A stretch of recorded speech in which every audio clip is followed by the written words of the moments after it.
100 টাকার 10টা খাবার খাওয়ার চ্যালেঞ্জ নিয়ে আসলো। আমি একটি পোস্ট করেছিলাম যেখানে বলেছিলাম আপনারা আমাকে চ্যালেঞ্জ করেন, আমি একসেপ্ট করব। কিন্তু এমন এমন অদ্ভুত টাইপের চ্যালেঞ্জ দিয়েছেন আমাকে যেগুলো আমার দ্বারা আর একসেপ্ট করা সম্ভব হয়নি। কিন্তু তার মধ্যে একটি চ্যালেঞ্জ আমি একসেপ্ট করেছি, 100 টাকা 10টি খাবার খাওয়ার চ্যালেঞ্জ। প্রথমত আমরা চলে যাই খানাপিনাতে, যেখানে কিনা রিজনেবল প্রাইসে খাবার পাওয়া যায়। আমি নিয়েছিলাম একটি চটপটে 20 টাকা আর একটি ভেলপুরি 10 টাকা, আর পানি তো ফ্রি। তো আমাদের বিল আসছে 30 টাকা আর আমি 70 টাকা ফেরত পেয়েছি। এরপরে আমরা চলে যাই আরেকটি রিজনেবল প্রাইসের দোকানে।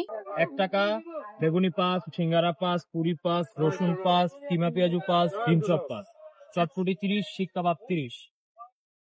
এই খাবারের দোকানটির লোকেশন হচ্ছে বিডিআর গেট। বিডিআর গেট এসে যে কাউকে জিজ্ঞাসা করলে আপনাদেরকে দেখিয়ে দিবে, বা আপনারা নিজেরাই দেখতে পারবেন, কারণ এইরকম ভাজা পোড়ার দোকান শুধু একটি আছে।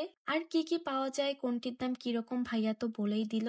আমি নিয়ে নিয়েছিলাম একটি বেগুনি, একটি সিঙ্গারা এবং একটি হচ্ছে ডিমের চপ, আর 1 টাকা দামে একটি পেঁয়াজু। তো আমার বিল আসছিল 16 টাকা। ভাইয়া আমাদের থেকে 15 টাকা বিল নিয়েছে, 1 টাকা কিন্তু সেভ হয়েছে। আর একটি ভিডিওতে সবকিছু বলা সম্ভব হচ্ছে না, আপনারা যদি চান তাহলে আমি ওই দোকানে আরেকটি ভিডিও করব। তো আমি এইখানে 4টা খাবার খেলাম আর খানাপিনাতে 2টা, টোটাল আমার 6টা খাবার হয়ে গেছে আর আমার টোটাল টাকা গিয়েছে 45 টাকা। এরপরে ভাবতেছিলাম কোথায় যাব কোথায় যাব, পরে আমার ফ্রেন্ডটা বললো যে চল স্টেশনে যাই, স্টেশনে অনেক ধরনের খাবার পাওয়া যায়। পরে স্টেশনে দেখি ঝালমুড়িওয়ালা মামা আছে কিন্তু এই পারে। পরে আবার নেমে অনেক কষ্ট করে এই পাশে উঠে আসছি। এসে মামাকে বললাম, মামা 5 টাকা ঝালমুড়ি দেওয়া যাবে? মামা বলে না, 10 টাকা ঝালমুড়ি নিতে হবে। পরে 10 টাকা ঝালমুড়ি নিয়ে নিলাম আমি। এই ছেলেটাকে সবাই চিনে রাখেন, স্টেশনে আসলে এর জ্বালায় থাকা যায় না।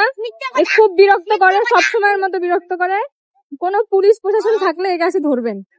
ওর নামে এইভাবে বলাটা আমার ঠিক হচ্ছে কিনা আমি জানি না, কারণ এর আগে আমি আরেকদিন আমার বান্ধবী সহ স্টেশনে গিয়েছিলাম। যাওয়ার পর থেকে এই যে পিছনে লাগছে টাকা ছাড়া যাবেই না। পরে ওকে আমি 20 টাকা দিয়েছি, আমার বান্ধবী ওকে কোনো টাকা দেয়নি দেখে আমার বান্ধবীকে গালি দিয়ে চলে গেছে। তো এটা এক ধরনের বেয়াদবি। আর ঝালমুড়িটা আমার কাছে একটুও ভালো লাগে নাই। পরে মামার থেকে আমি কাঁচামরিচ নিয়ে খাওয়ার চেষ্টা করলাম, তাও ভালো লাগেনি। পরে আমি ঝালমুড়িটা ফেলে দিলাম। আর এই তো এই জায়গাটা অনেক কষ্ট, উঠতে অনেক কষ্ট, নামতে অনেক কষ্ট, অনেক ভয়ে ভয়ে উঠতে হয়, অনেক ভয়ে ভয়ে নামতে হয়। তারপরে এই পাশে চলে আসলাম, এসে আমরা চা অর্ডার করলাম। নর্মাল যে দুধ চাটা পাওয়া যায় আমি সেটা নিয়েছি, আর আমার বান্ধবী হচ্ছে মালাই চাটা অর্ডার করেছে। মালাই চায়ের প্রাইস হয়তো বা 30 থেকে 40 টাকা, আর আমার চায়ের দাম হচ্ছে 10 টাকা। আর মালাই চায়ের টাকা আমি দেইনি, আমার বান্ধবী দিয়েছে, যেহেতু আমি চ্যালেঞ্জ ভিডিওতে আছি এজন্যই। এরপর আমি একটা পাউরুটি নিয়ে নেই। পাউরুটিটার প্রাইস ছিল 10 টাকা। আমি ওকে খাওয়াচ্ছিলাম আর আমি মজা করে বলতেছিলাম উই আর ম্যাচিং ম্যাচিং। আর এই তো এটা হচ্ছে আমাদের সব থেকে ফেমাস চিপস, যেটার দাম কখনোই বাড়ে না, 10 টাকা। আমি একটা খেয়ে আর খেতে পাচ্ছিলাম না। পরে একটা বাচ্চাকে ডেকে বললাম, তুমি কি চিপসটা খাবা?